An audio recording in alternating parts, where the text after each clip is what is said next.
ठीक है। अच्छा, इस होम के अंदर नीचे देखें ये कुछ लेयर्स नज़र आ रही हैं आपको, अभी ये ब्लैंक है। ये लेयर्स क्या होंगी, जो हम इसके ऊपर अपनी चीज़ें एलिमेंट डिज़ाइन करेंगे, जो एलिमेंट इसके ऊपर डालेंगे वो इसकी ऊपर लेयर्स होंगी, वो यहाँ ऐड होती जाएंगी। ठीक है। तो डिज़ाइन करने के लिए सबसे पहले हमारे पास क्या होता है, यहाँ पे आप देखें नीचे आपको कुछ बटन्स नज़र आ रहे हैं। इसमें मूव टूल है, हैंड टूल है और स्केल है। ठीक है। ये क्या होता है इनको हम थोड़ी देर में देखेंगे। जो हमारा दूसरा इंपॉर्टेंट है वो ये है फ्रेम, सेक्शन और स्लाइस। ठीक है। और फिर तीसरा इसके अंदर है कुछ डिज़ाइनिंग के टूल है, रेक्टेंगल है, लाइन है, एरो है, ये आप इनसे अपने एलिमेंट ड्रॉ कर सकते हैं। और ये की है, इससे आपने कुछ टेक्स्ट लिखना हो तो वो टेक्स्ट लिखने के लिए यूज़ होता है ये। तो सबसे पहले हम आते हैं, जब डिज़ाइन करते हैं फ्रेम पे, जैसे हमने फ्रेम सेलेक्ट किया तो देखें राइट साइड पे आपके पास कुछ ऑप्शन आना शुरू हो गए।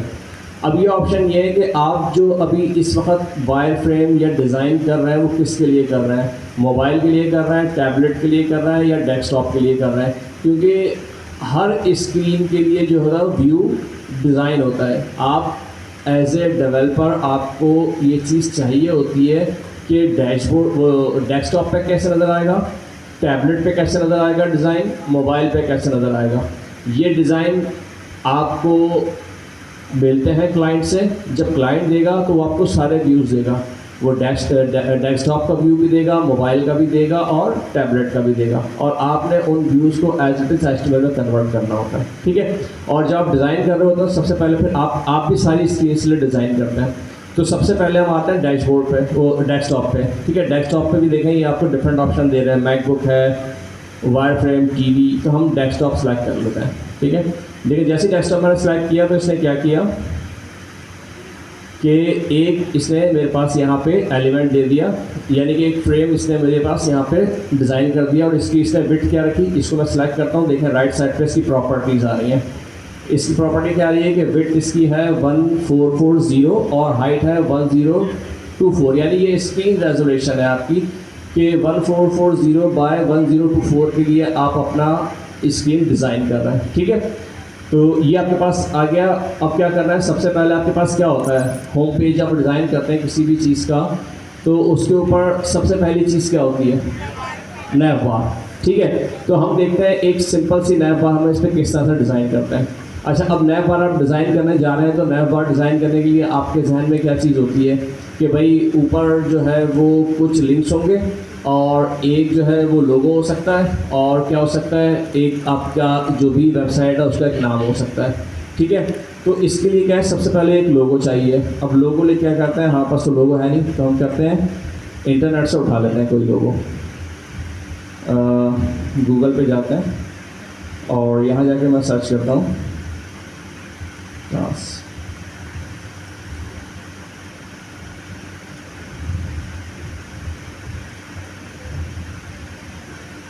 अच्छा, इसमें से ये वाला उठा लेना, ये मुझे थोड़ा सा अच्छा लग रहा है।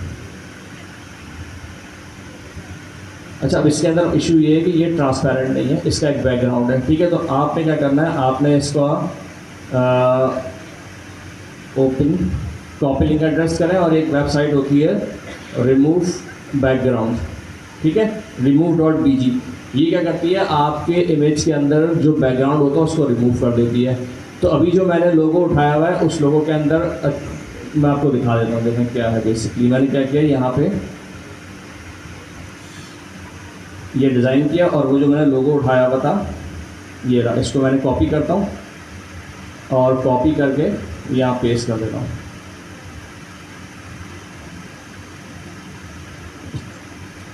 अब देखें जब मैं इसको यहाँ पे रखूँगा अपने एलिमेंट के ऊपर तो ये देखें इसका बैकग्राउंड कलर ये ट्रांसपेरेंट नहीं है, इसका मतलब है क्योंकि इसके पीछे वाइट कलर आ रहा है, मुझे चाहिए ट्रांसपेरेंट। ठीक है। तो ट्रांसपेरेंट करने के लिए हम क्या करते हैं, इसका जो बैकग्राउंड है उसको रिमूव करना होता है। तो इसको रिमूव करने के लिए एक वेबसाइट है remove.bg। यहाँ पे जाके आपने कुछ नहीं करना है, जस्ट जो भी आपका इमेज आपने उठाया है उसको आपने यहाँ पे अपलोड कर देना है।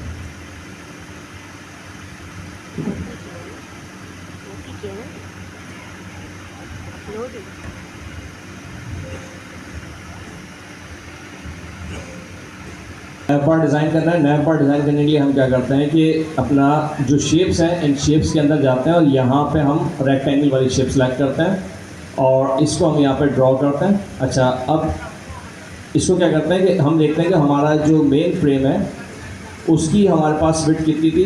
हमने देखा 1440, तो इसकी हमने यहाँ पर आया और यहाँ आके हमने जो अपना 1440 कर दिया इसको। तो ये देखें 100% पे, यानी कि जितनी हमारा कैनवस की जितनी विड्थ थी उतनी विड्थ हमारी मेन्यू की हो गई। ठीक है। अच्छा, और हाइट हमने क्या कहा, इसकी हाइट जो है वो हमने कर दिया 60 रख दिया हमने कहा जो हमारी मिनैप बार है उसकी विड्थ जो है वो पूरी स्क्रीन पे स्ट्रेच होगी और हाइट जो है वो 60 होगी, 60 पिक्सल्स। ठीक है। और इसको टॉप के साथ अटैच होना चाहिए, तो हमने इसको टॉप के साथ अटैच कर दिया।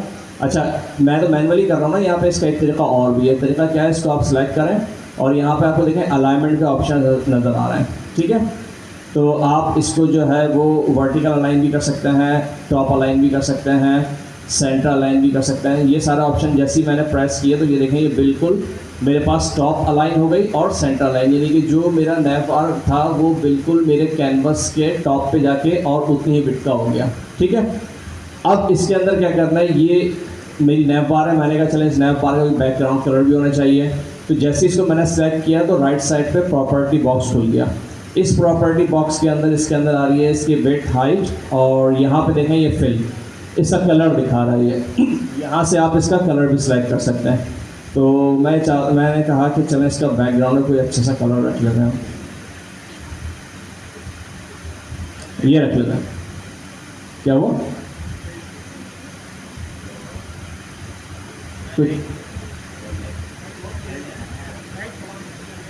ठीक है।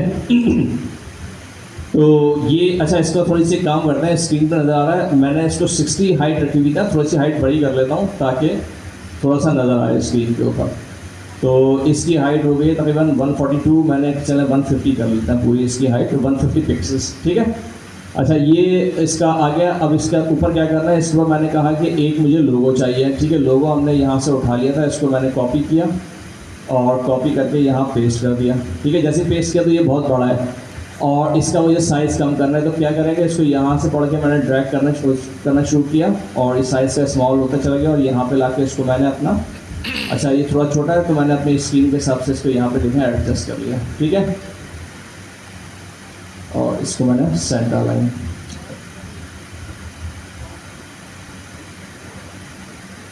अब देखें क्योंकि पहले क्या था, पहले इसका अंदर बैकग्राउंड कलर था तो ये वाइट बैकग्राउंड कलर था तो ये दे रहा था, मैंने इसको ट्रांसपेरेंट कर दिया। ट्रांसपेरेंट करने से क्या हुआ, मुझे सिर्फ लोगो मिल गया और जो मेरा बैकग्राउंड कलर था वही नज़र आना शुरू हो गया पीछे।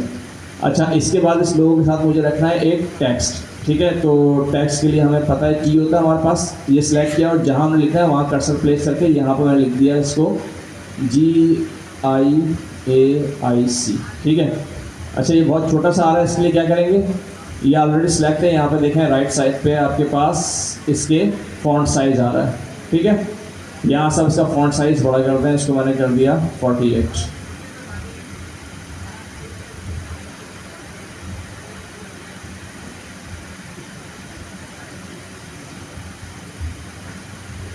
थोड़ा सा और बड़ा कर देते हैं, 64 कर देते हैं और इसको मैंने यहाँ पे इसके साथ रख दिया। ठीक है। फिर इसके बाद क्या करना है, इसके बाद आपको चाहिए लिंक्स। ठीक है। तो लिंक्स के लिए भी क्योंकि टैक्स है तो हमने यहाँ पर टैक्स लिखा, यहाँ पे लिखा मैंने पहले होम पेज। अच्छा, अब क्योंकि जो मैंने लास्ट टैक्स की स्टाइलिंग सेलेक्ट की हुई थी GIIC के लिए, वही इसके ऊपर अप्लाई होना शुरू हो गई होम के ऊपर। अब ये होम थोड़ा सा बड़ा आ रहा है मेन्यू के लिहाज से, तो इसको मुझे साइज़ कम करना है। तो यहाँ पे मैं गया, इसका मैंने फ़ॉन्ट साइज़ जो है वो मैंने कहा इसका 40 रख दो। ठीक है। अच्छा, इसका जो आपके पास फ़ॉन्ट्स हैं ये भी चेंज कर सकते हैं। डिफ़ॉल्ट में इंटर दिखा रहा है, मैंने कहा कि इसको जो है वो वर्डाना कर दो। ठीक है। वर्डाना कर दिया। इसका जो फ़ॉन्ट साइज़ था वो रेगुलर है, बोल्ड है, मैंने कहा इसको बोल्ड कर दो। ठीक है। ये सारी चीज़ें हो गई। तो ये मेरे पास एक होम का, अच्छा मैंने कहा इसका कलर भी चेंज करना है, मैंने इसका गया कलर और कलर जाके यहाँ फिल था, फिल पे जाके मैंने सेलेक्ट किया और इसका कलर कुछ जो है वो ये रख देता है। ठीक है। अच्छा, ये मेरे पास एक लिंक बन गया मेन्यू का। ऐसे ही मुझे और चाहिए तो मैंने क्या किया, इसको सेलेक्ट किया और ऑल्ट दबा के इसको ड्रैग किया, इसकी कॉपी बन गई। फिर सेलेक्ट किया, ड्रैग किया, सेलेक्ट एंड ड्रैग, ठीक है। तो ये पास 4 कॉपीज़ बन गई। अब इनको मैंने रीनेम कर दिया। होम को मैंने कर दिया, लेट सपोज क्या कर दें, इसको अबाउट कर दें, ठीक है। होम को क्या कर दें, दूसरे को कॉन्टैक्ट, और तीसरे को हम कर देते हैं प्रोजेक्ट्स, सर्विसेज, ठीक है। अब ये देखें, ये आपके पास कुछ जिगजैग आ रहा है, ठीक है, अलाइनमेंट नहीं है। तो एक तरीका तो ये है कि आप इनको एक को पकड़ के इस तरह से अलाइन कर दें, और दूसरा एक तरीका ये होता है कि आप क्या करें, होम को सिलेक्ट करें, शिफ्ट दबा के अबाउट, कॉन्टैक्ट, सर्विस, ये सारे सिलेक्ट हो गए। अब आपने क्या करना है, राइट साइड पे देखें, ये ऊपर जो मेन्यू आपको नज़र आ रहा है, इसमें अलाइन वर्टिकल सेंटर्स, जैसे आप क्लिक करेंगे ये सारे के सारे अलाइन हो गए एक साथ, ठीक है। लेकिन ये वापस के अंदर मिले हुए हैं, तो इसके अंदर क्या करना है आपने,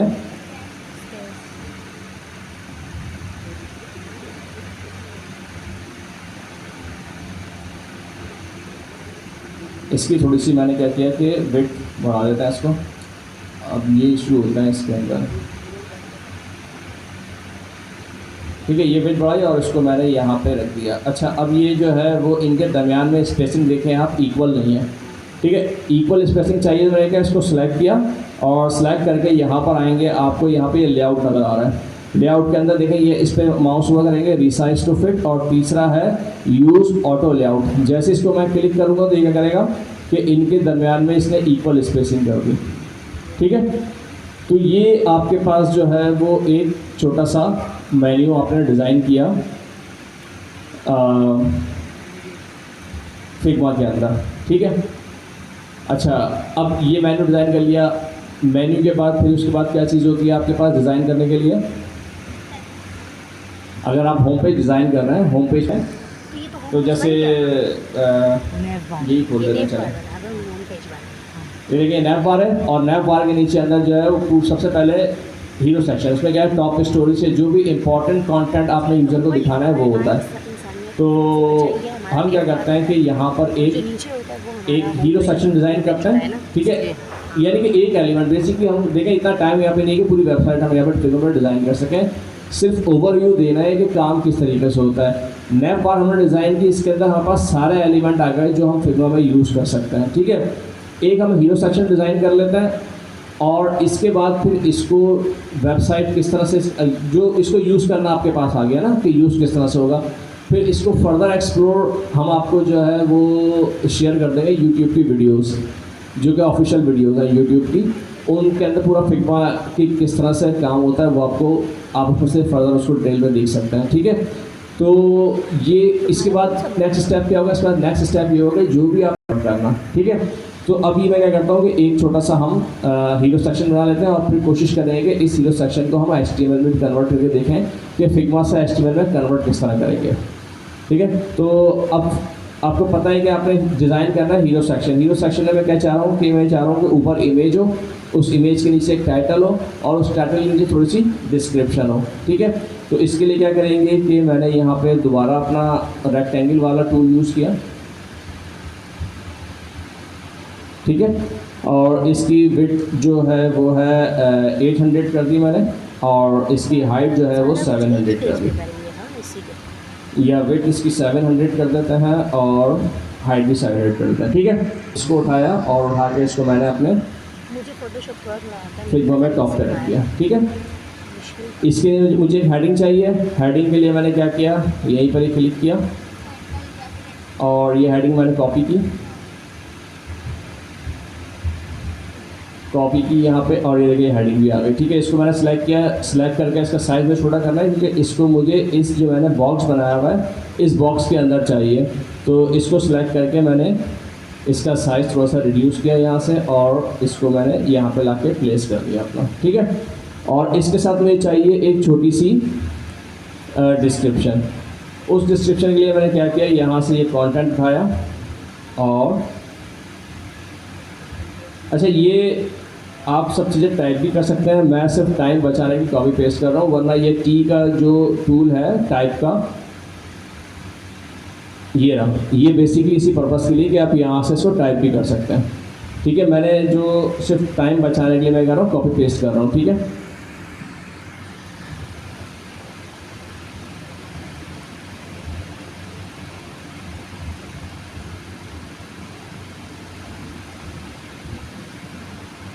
इस हफ्ते आप ज़्यादा बिजी रहिए क्या, वरना आप कर लेती हो ना प्रोजेक्ट।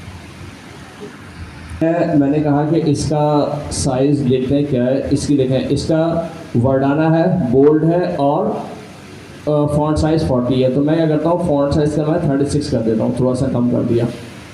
और ये तीसरे भी डिस्क्रिप्शन थी, इसको मैंने सेलेक्ट किया, तो ये भी वर्डाना है, बोल्ड है। तो मैंने कहा क्योंकि ये डिस्क्रिप्शन है छोटी सी, तो इसको हम रेगुलर कर देते हैं बोल्ड के बजाय, और फॉन्ट साइज़ जो है इसका वो मैं 24 रख लेता हूँ, ठीक है, ये आ गया।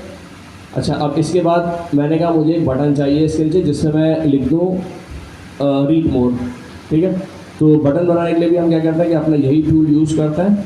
यहाँ पे हम आए और इसके मुझे लिखना है रीड मोर। तो रीड मोर लिखने के लिए क्या होता है, लिखने के लिए आपके पास टेक्स्ट होता है, यहाँ पे आकर आपने लिखा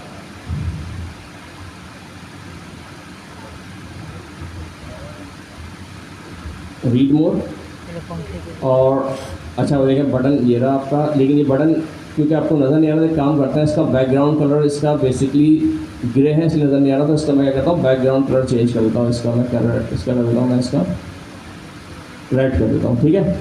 और इसके ऊपर ये अपना रीड मोर प्लेस कर देता हूँ। और रीड मोर का कलर क्योंकि नज़र नहीं आ रहा, रेड के ऊपर ब्लैक, तो इसको मैं कहता हूँ वाइट कर दो। इसका कलर कहाँ से होगा, ये रहा फिर कलर। वाइट करने के लिए हम क्या करते हैं, इसको एफ, ठीक है, ठीक है, वाइट कर दो। और थोड़ा सा क्या करो कि थोड़ा सा इसको बोल्ड भी कर दो। बोल्ड करने के लिए हम क्या करेंगे, फॉन्ट में जाएंगे, रेगुलर है, इसको हमने कर दिया बोल्ड, ठीक है। अच्छा, अब मैं ये चाह रहा हूँ कि ये जो बटन है इसके मैं कॉर्नर्स राउंड कर दूँ। कॉर्नर राउंड करने के लिए करेंगे, इसको सेलेक्ट किया। देखिए, जो भी चेंज करेंगे वो सब प्रॉपर्टीज़ के थ्रू करेंगे। आपने एलिमेंट सेलेक्ट करना है, राइट साइड पे उसकी प्रॉपर्टीज़ चेक करनी है, आपको हर चीज़ प्रॉपर्टीज़ के अंदर मिल जाएगी। अब मुझे अगर इसके एजेस राउंड करना है, तो यहाँ पे आप देखें, नीचे आएंगे आप, नीचे आके यहाँ पे इसको जी,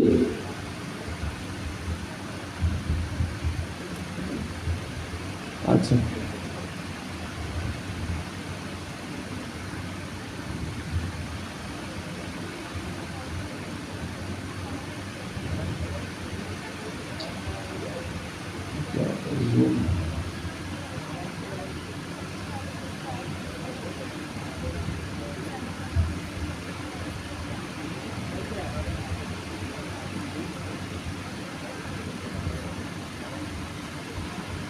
अच्छा, इसका पोजिशंस एक्चुअली मैंने इसको इतना बड़ा किया हुआ ना, इसके अंदर ये देखें कॉर्नर रेडियस, ठीक है।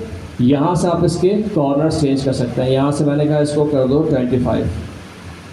25 पिक्सेल्स। तो जैसे मैंने किया, देखा इसके कॉर्नर्स राउंड हो गए, ठीक है। तो ये आपका एक हीरो सेक्शन डिज़ाइन हो गया, ठीक है।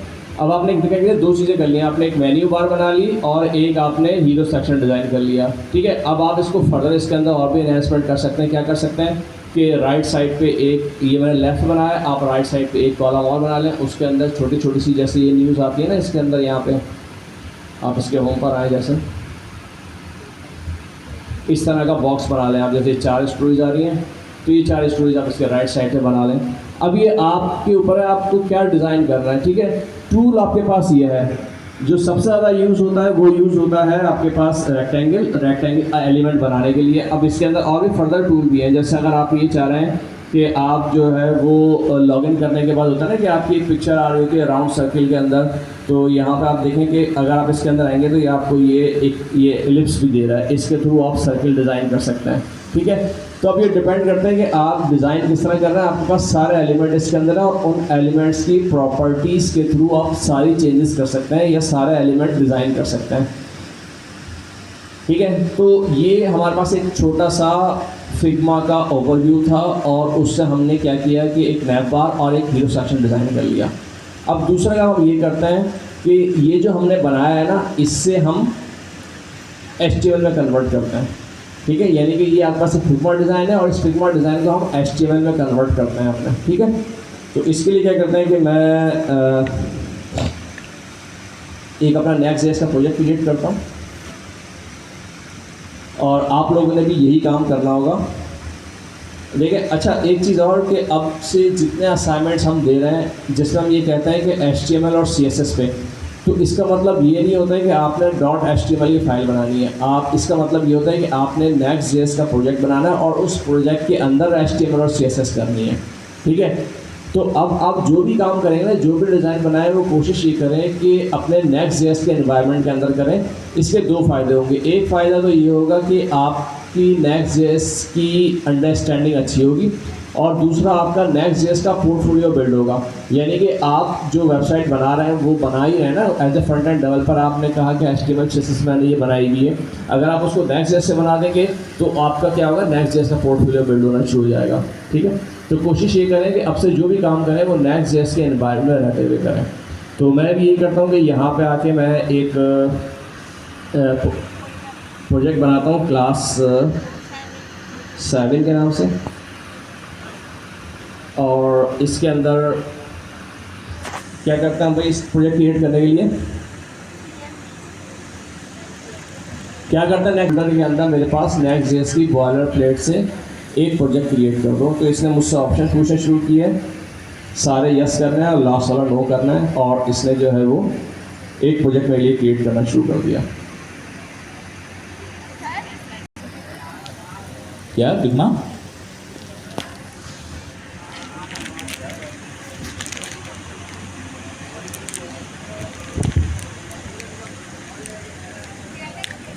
अच्छा, फ़ोटोशॉप पहले यूज़ होता था, वो कैसे कहते हैं, फ़ोटो एडिटिंग वगैरह के लिए पहले वेबसाइट के लिए यूज़ होता। आजकल जो फिग्मा यूज़ होता है ना, वो आई थिंक जेपेग देता है, कौन सा सब देता है मेरे ख्याल से, एक्सटेंशन, हाँ एक्सटेंशन कौन सी होती है इसको डिपेंड करता है।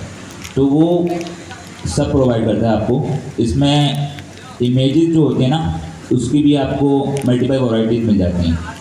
तो आजकल फिग्मा बहुत वाइडली यूज़ हो रहा है, जबकि वेब डिज़ाइनर जो यूज़ करते हैं तकरीबन फिग्मा यूज़ करते हैं, ठीक है।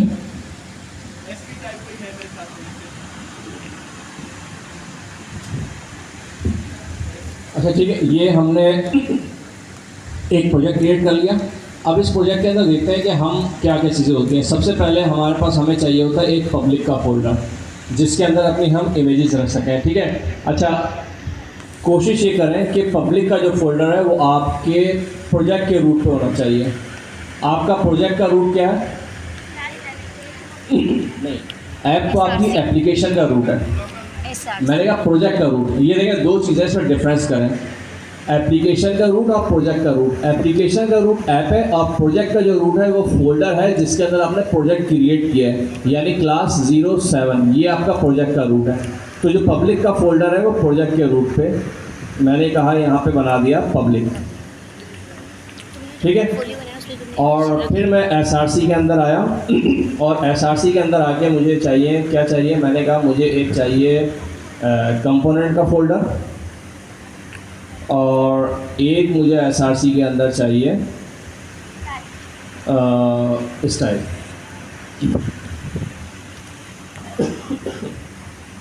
ठीक है, ये दो फोल्डर मैंने बना लिए।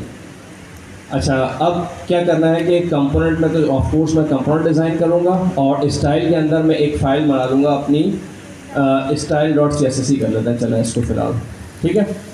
और ऐप के अंदर जाकर मैं क्या करता हूँ कि अपना जो मेरा लेआउट है इसमें global.css को मैं मार्क कर देता हूँ ताकि मेरी जो टैलमेंट की CSS है वो उसका इम्पैक्ट ख़त्म हो जाए मेरे प्रोजेक्ट के ऊपर से, और जो मैं कस्टम CSS यूज़ कर रहा हूँ उसके मेरे पास स्टाइलिंग आना शुरू हो जाए, ठीक है। अभी मैंने क्या किया है, जस्ट अपना प्रोजेक्ट कॉन्फ़िगर किया है, ठीक है।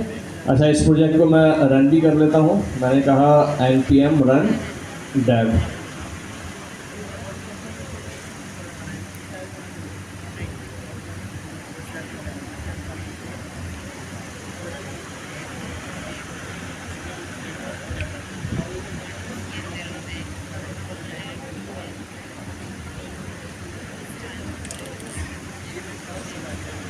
लोकल होस्ट 3000 पे प्रोजेक्ट मेरा रन होना शुरू हो जाएगा। मैंने कहा page.txt में जाके सारा इसका कंटेंट रिमूव कर देता हूँ और यहाँ पे जस्ट सिंपल मेन कुछ टैक्स देता हूँ ताकि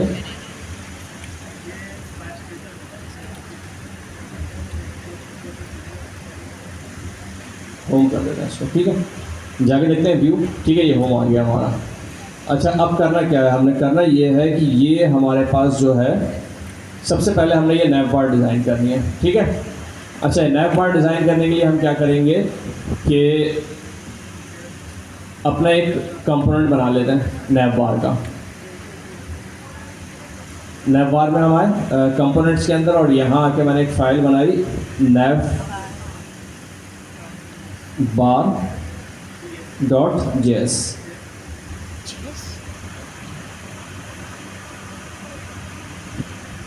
और इसका नाम भी रख दिया मैंने नैव बार। ठीक है, अच्छा अब आपको पता है कि इसकी HTML बनानी है, हमने नैव बार बनाना है। तो नैव बार के लिए हम div भी यूज़ कर सकते हैं और हम कोशिश करते हैं कि सिमेंटिक HTML यूज़ करें। तो सिमेंटिक HTML के अंदर जो हमारा टैग होता है नैव बार का, वो क्या होता है NAV नैव। ठीक है, यानी कि सिमेंटिक HTML मतलब गूगल को ये बताने के लिए कि ये जो सेक्शन है हमारा, ये सेक्शन किस चीज़ का है। हमने लिख दिया नैव, तो इसका मतलब है कि इसमें हम अपनी नैव बार बना रहे हैं। ठीक है, अच्छा अब नैव बार बनाने के लिए हमने फिग्मा में गया और हमने देखा कि हमारे पास क्या है कि एक नैव बार, इसमें लेफ्ट साइड के ऊपर एक लोगो है, कुछ टेक्स्ट है और राइट साइड के ऊपर मेन्यू है। ठीक है, अब आपने करना क्या होगा, आपने सबसे पहले तो जो आपने डिज़ाइन बनाना है उसको देख के अपने जहन में बनाना करना होता है कि अब मैंने अपनी HTML के अंदर कौन कौन से एलिमेंट्स रखने हैं। ठीक है, लेना क्या है, इसका मतलब ये हुआ कि लेफ़्ट साइड पे कुछ है और राइट साइड पे मेन्यू है। ठीक है, तो इसका मतलब एक मैंने मेन्यू डिज़ाइन करना है और एक मैंने इमेज लगाना है लोगों का और एक मैंने टेक्स्ट लिखना है। तो सबसे पहले क्या करते हैं कि हम एलिमेंट प्लेस करना शुरू कर देते हैं अपने HTML के ऊपर। मैं आया नैव बार के अंदर, मैंने सबसे पहले एलिमेंट प्लेस किया अपना, उसका सबसे पहले क्या था, इमेज था। ठीक है, और SRC के अंदर, अच्छा मेरे पास इमेज तो अभी है ही नहीं, तो सबसे पहले मुझे क्या करना पड़ेगा, ये वाला जो इमेज है इस इमेज को अपने प्रोजेक्ट के फोल्डर में कॉपी करना पड़ेगा। ठीक है, मैंने क्या किया, इसको सेलेक्ट किया। सेलेक्ट जैसे ही करूँगा, यहाँ प्रॉपर्टीज़ में यहाँ पे देखें एक्सपोर्ट का बटन एक नीचे लिंक दिया हुआ है। इस एक्सपोर्ट के लिंक पे आप क्लिक करेंगे, ये नीचे ऑप्शन आ गए। अभी आपसे कह रहे हैं कि इस इमेज को आप PNG में भी दे सकते हैं, JPG, SVG, PDF किसी में भी। ठीक है, तो मैंने इसको PNG में रहने दिया और इसको मैंने कहा एक्सपोर्ट इमेज 1। जैसे ही मैंने इसको कहा तो इसने मेरे क्या किया कि जो मेरा डाउनलोड का फोल्डर था वहाँ ले जाके इसको कॉपी कर दिया। मैंने इसको यहाँ से उठाया और उठा के अपने प्रोजेक्ट के फोल्डर के अंदर ले गया। प्रोजेक्ट के फोल्डर में जो पब्लिक का फोल्डर मैंने बनाया हुआ था, यहाँ पे अपनी मैं सारी इमेजेस रखता हूँ। ये इमेज कॉपी की और कॉपी करके इसको मैंने रीनेम भी कर दिया। रीनेम मैंने इसको क्या किया, मैंने कहा इसको लोगो का नाम देना है, मैंने इसको कर दिया logo.png। ठीक है, एक आ गई। और दूसरी कोई इमेज यूज़ हुई है हमारे पास, दूसरी इमेज हमारे पास यूज़ हुई है ये वाली। ठीक है, तो इसके साथ भी यही करेंगे, इसको सेलेक्ट किया और सेलेक्ट करके एक्सपोर्ट पे क्लिक किया और एक्सपोर्ट इसको मैं JPG कर लेता हूँ और एक्सपोर्ट इमेज 2 किया। इसने फिर जो है वो ये मैंने उठाया और अपने पब्लिक के फोल्डर के अंदर रख दिया और इसको मैंने नाम दे दिया हीरो का।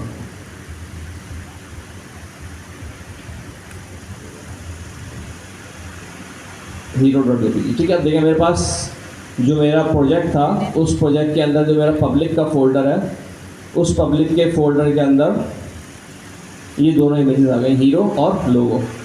अब मुझे करना क्या है कि जो मेन्यू डिज़ाइन कर रहा हूँ उसके अंदर मुझे ये लोगो चाहिए। तो मैंने ये SRC किया और SRC करके यहाँ पे मैंने जैसे ही स्लैश किया तो ये मुझे पब्लिक के रूट पे ले गया। पब्लिक के रूट पे मैंने फोल्डर इमेज रखा हुआ है logo.png और इसका मैंने ऑल्ट दे दिया लोगो। ठीक है, ये आइकन आ गया मेरे पास, लोगो आ गया। लोगो के साथ फिर मेरे पास क्या है, एक टेक्स्ट है। उस टेक्स्ट को मैंने जो है वो H3 कर दिया। H3 के अंदर PGIAIC। ठीक है, ये थे, ये मेरा लेफ़्ट साइड पे जो एलिमेंट थे वो आ गए और राइट साइड मेरे पास क्या है, मेन्यू है। उसके लिए मैंने क्या किया, एक डिव ली और उस डिव के अंदर मैंने जो है वो एंकर ले लिया, href लिखा इसको दे दिया मुझे। होम, अबाउट, कॉन्टैक्ट और एक और था, मतलब में 4 थे हमारे पास सर्विसेज। ठीक है, ये आ गया। अच्छा, ये हमने बना लिया, देखते हैं हमारे पेज पे आया कि नहीं आया ये तो पेज पे नहीं आया हमारे जो हमने नैप बार बनाई है।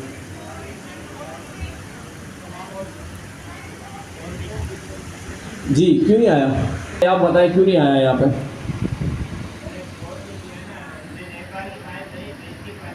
बिल्कुल, हमने अभी सिर्फ नैप बार क्रिएट किया है कंपोनेंट, उस कंपोनेंट को कॉल नहीं किया। ठीक है, तो हमें उसको कॉल करना पड़ेगा, और कॉल कहाँ करेंगे उसको हम, लेआउट पे। ठीक है, तो कहाँ गया लेआउट, ये रहा।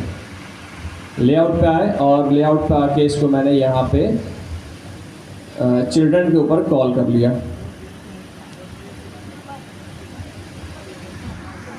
ठीक है, अच्छा ये कॉल कर लिया, अभी भी ये एरर दे रहा है, ये कह रहा है कि आपने कॉल कर लिया है लेकिन इसका रेफरेंस डिफाइन नहीं किया कि ये कॉल कहाँ से किया है। तो ये करने के लिए हम क्या करते हैं, अपने ऊपर आते हैं और यहाँ आके हम कहते हैं कि इंपोर्ट करो नैप बार को फ्रॉम, कहाँ से, कंपोनेंट के फोल्डर में से नैप बार। ठीक है,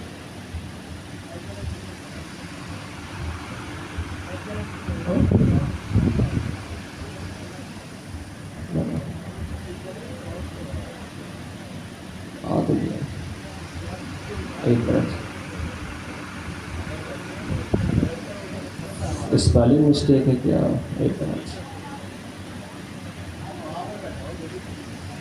कंपोनेंट और एस लगा दिया, स्पेलिंग मिस्टेक है। ठीक है, कंपोनेंट, तो ये देखें एलिमेंट तो प्लेस हो गया हमारे पास, जो हमें नैप बार में एलिमेंट चाहिए थे वो आ गए, लेकिन हमें चाहिए जैसे उस डिज़ाइन के अंदर है। तो इसके लिए हमें क्या करना पड़ेगा, इसके ऊपर CSS अप्लाई करनी पड़ेगी। ठीक है, तो CSS अप्लाई करने के लिए हम क्या करते हैं कि अपने हम नैप बार में आते हैं, और नैप बार में आके हम सबसे पहले इनको क्लासेस असाइन करना शुरू करते हैं। मैंने कहा नैप के अंदर क्लास नेम इसको दे देते हैं, पहले नैप ही कर देते हैं इसको, या नैप बार कर देते हैं। ठीक है, और दूसरी डिव है, इसको मैंने कहा क्लास नेम, और इसको मैंने कह दिया मेन्यू।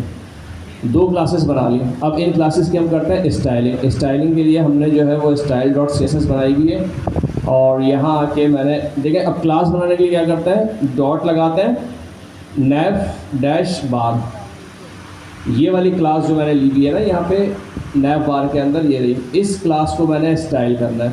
मैंने कहा नैप बार और डॉट, ये जो क्लास है, क्लास बनाने के लिए हम इसके नाम से पहले डॉट लगाते हैं, ये क्लास बन जाती है।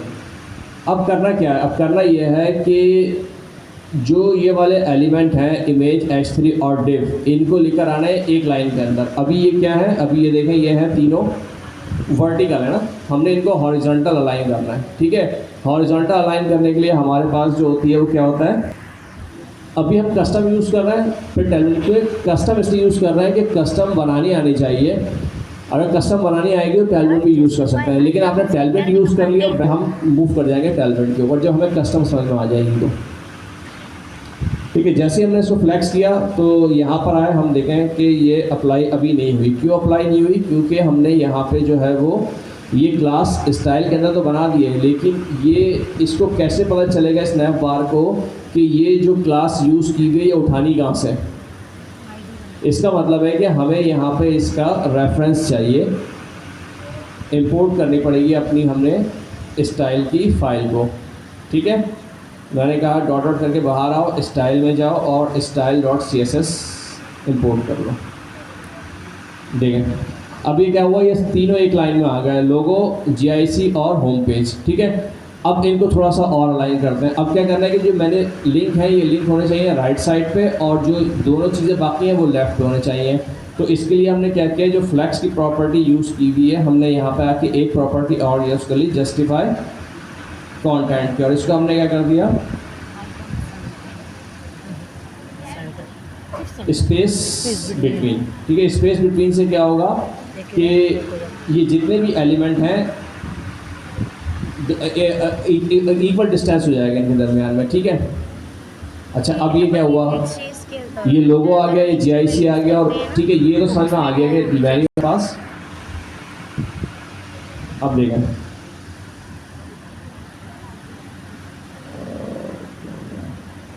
ये लगा हुआ है, ठीक है।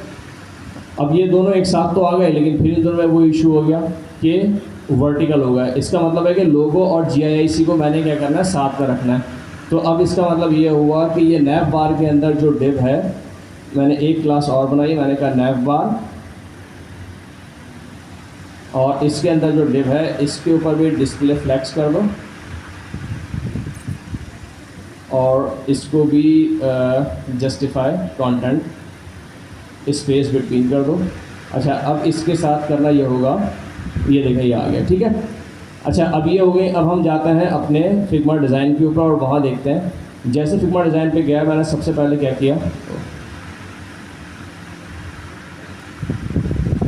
इसको मैंने मेन्यू को सिलेक्ट किया और यहाँ पे इसका मैंने बैकग्राउंड कलर उठा लिया, ठीक है।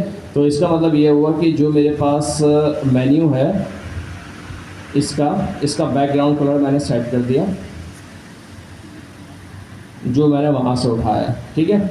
इससे क्या हुआ, इसने जो है वो बैकग्राउंड कलर मेरे ऊपर अप्लाई कर दिया होगा। ये देखें बैकग्राउंड कलर आ गया उसका, ठीक है। अब क्या करना है, मुझे इसकी GIIC का फ़ॉन्ट सेट करना है। अच्छा, GIIC का फ़ॉन्ट कहाँ पर है, आप आए नैव बार और H3। तो आपने कहा कि यहाँ पे जो नैव बार है इसका H3 जो है इसकी मैंने इसकी सेटिंग कर दी है, ठीक है। यानी कि नैव बार के अंदर क्लास कलर तो ब्लैक की है, ठीक है। हाइट विड्थ इसकी 172 है और हाइट 77 है। ये सारी चीज़ें हमने इस पर अप्लाई कर दी। विड्थ 172 पिक्सल और हाइट 77 पिक्सल, और फॉन्ट साइज इसका जो था वो क्या है, 64 पिक्सल्स, और इसका रेगुलर है और फॉन्ट इसका इंटर है। अच्छा, ये गूगल फॉन्ट है, हम यूज़ कर लेते हैं, अभी वर्डाना यूज़ कर लेते हैं यहाँ पे,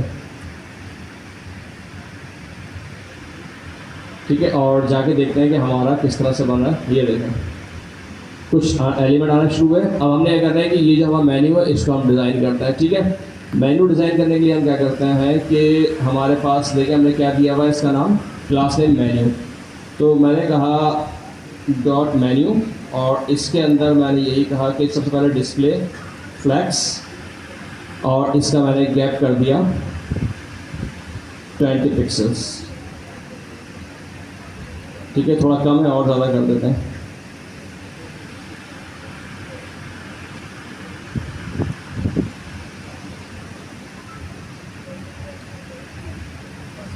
ठीक है। देखें ये स्पेस आ गया इधर में अंदर।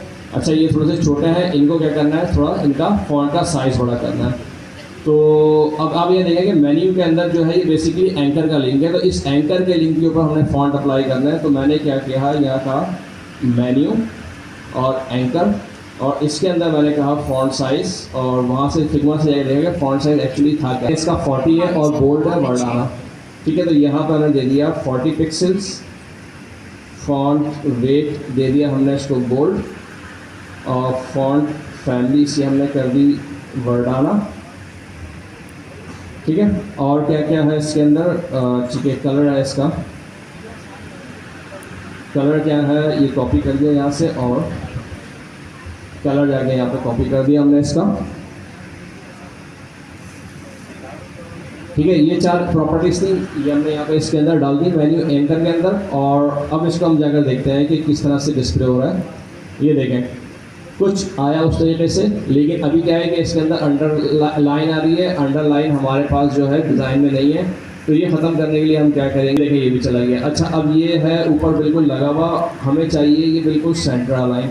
तो हमने यहाँ पे देखा है कि ये हमने लिया हुआ फ्लैक्स, तो इसको अगर हम कर देते हैं अलाइन आइटम सेंटर, तो ये आ जाएगा आपके पास सेंटर में, ठीक है। तो ये देखें ये हमने जो है वो कुछ मिलता जुलता उससे मेन्यू डिज़ाइन कर लिया, ठीक है। तो ये बेसिकली इस तरीके से आप जो है वो करते ही है कि जो आपके पास फिग्मा के डिज़ाइन होते हैं वो HTML में आप किस तरह कन्वर्ट करते हैं। फिग्मा से आप जाके उसकी प्रॉपर्टीज़ उठाते हैं और वो प्रॉपर्टीज़ अपनी CSS क्लास के अंदर डालते जाते हैं और वो CSS जो है अप्लाई होती जाती है आपके पास आपके डिज़ाइन के ऊपर। अच्छा, अभी